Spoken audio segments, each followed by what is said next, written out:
Бусад мэдээний дэлгэрэнгүй одоо та бүхэн түргэе. Өнөөдөр улсын их хурлын ээлжид бус чуулган эхэлж байна. Үүнийг өгтөн иргэний нийгмийн 20 гаруй байгууллагын 100 гаруй иргэн засгийн газрын ордны баруун хаалган дээр жагслаа. Ураны хог хаягдлыг Монголдо буушлах партид инхүү тэмцэж байгаа юм а. Ээлжид бус чуулганаар өнөөдөр уран цөмийн материал ашигласан төлөш цацраг идэвхт хог хаягдлын менежментийн асуудлыг хилэлцэх юм. Иймээс иргэний нийгмийн байгууллагууд үүнийг эсэргүүцэж жагсаж байна.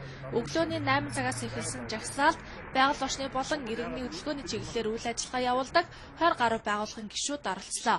Өнөөдрийн чуулганаар цөмийн аюулгүй ажиллагааны тухай 1994 оны конвенцэд нэгдэн ордог холбоотой багц хуулийн төслүүдийг сойрхон баталахаар төлөвлөд байгаа. Иймээс төр мөнгөгүй болсноос цөмийн хог хаягдлыг эх орондоо булшлах замаар удахгүй болох сонгуулийн сурталчилгааны мөнгө олох гэж байна гэж иргэний нийгмийнхэн хардаж байна.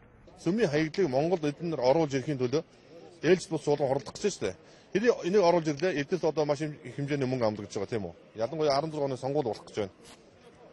Дотроо эдгээр бараг их хөрийг 22 мянган долларын их хөрийг бараг тэгэлцгээр юм бодож байгаа байх. Тийм хэзэж байхгүй. Өнөөдөр бид нар өөрсдөө дэлхийн 3 дахь орны түүхийн үеийг олборлоод өөрсдөө хордож үлдээд тэгээд чинь цөмийн цикл хуулиар өөрсдөө хаанаас олборлолт явагдаж байна. Хүссэн өсөөгүй тэр нутагт цөмийн хаягдл шаар буушлах хэрэгтэй байхгүй. Ураны туршилтын албарт хэлсэн Дорногов аймагт мал одоо гений өөрчлөлтөнд орсон янз бүрийн гажигтай төрж байна. Түүнээс гадна усны бохирдсон учраас тэнд хүн мал одоо дотоод эрхтнүүд нь маш их өөрчлөлтөд төрж байна. Хүмүүсүүд их өвдөж байна. Ялангуяа эхчүүдийн золболт бусад сумдынхаас дунджаас нь хамаагүй их болцсон байна. Тэгмэтэр ингээд байгальд маш их хортой гэдэг нь одооний эхний туршилтын олборлолтын байдлаас харахад тодорхой болцсон байна.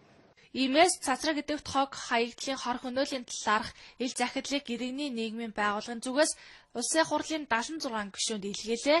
Чуулганы хуралдаа ирж байгаа улсын хурлын гишүүд эдгээр иргэний нийгмийн байгууллагынхныг баггүй анзаарч дэмжиж байгаагаа ч илэрхийлжээ. Жишээлбэл одоо гишүүн одоо Ганбаатар бол одоо бидэнтэй одоо санал нэгтэй байна гэдгээ хэлээд одоо энэ асуудлаар бол удахгүй хэвлэлийн хурал хийнэ гэдгээ хэллээ. Баасанхуу гишүүн бас одоо бидэнтэй бол ив санаа одоо маш их нэгтэй байна гэдгээ хэлсэн.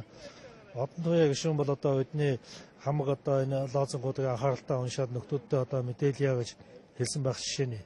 Ингээд бол хариу үйлдэл бол одоо үзүүлж байна. Ураны асуудал Монголд 2011 оноос эхлэн хурцаар хөндөгдөх болсон.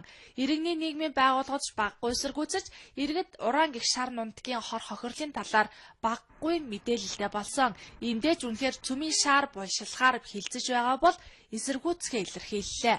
Би бол нэг тэгж зөвшөөрмөргүй байна. Тийм энэ өвдөжсөн чинь хөрсний бохирдол гэдэг одоо ерөөсөө тэр чинь явандал тэр чинь нөлөөлнө хэвчээ. Гэтэл ойлголттой биш үү? Ер нь тэгээд тийм өвшөө сайн тийм ойлголт надад байхгүй. Ер нь хороо холбогдол нь буруу л гэж бодож байна тийм. Ээлжид тус чуулган өнөөдөр одоо хорлуулах гэдэг тэр хуулийг батлах гэж байгаа бол буруу л гэж бодож байна. Хор хөнөөлтэй зүйлүүдийг тагаад тасгаргаад эргүүлээд хогийг авч одоо өөрийнхөө орон нутгад байршуулна гэсэн тийм ярьдсан байна лээ. Тэгтээ зэрэг тийм их аюултай хор хөнөөлтэй юмыг орон нутгад байршуулна гэдэг бол хэцүү л байна. Японы атомын цахилгаан станцын шаарыг булшилбал 19 тэрбум $. Дансанд орно гэх бор шууч цахим ертөнцид жиргээд амжлаа. Энэ мөнгөөр хуримтлагдаад байгаа их өрөө дараа зогсохгүй 2016 оны сонгуульд ашиглана гэж тэд хардаж байна.